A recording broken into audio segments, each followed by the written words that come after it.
বান্দা যখন নামাজ শুরু করে তখন বান্দার বডি থাকে এখানে, রূহানি ভাবে বান্দা চলে যায় আরেক জগতে।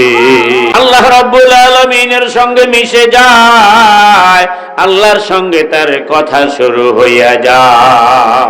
মুনাজাত বাইনাল্লাহি ওয়া বাইনা আবদিহি। বান্দা যখন নামাজে দাঁড়ায় মাওলার সঙ্গে তার কানে কানে কথা শুরু হইয়া যায়। মাওলার সঙ্গে যখন মিশে যায় কুদরতি ভাবে যেন বান্দা এই জগৎ ছাড়িয়া অন্য জগতে চলে যায়। কথাবার্তা শেষ হওয়ার পরে আবার যেন নতুন করে এই জগতে আসে। আসিয়া এইবার ডান দিকের লোকের কয় আসসালামু আলাইকুম ওয়া রাহমাতুল্লাহ, বাম দিকের লোকেরও কয় আসসালামু আলাইকুম ওয়া রাহমাতুল্লাহ।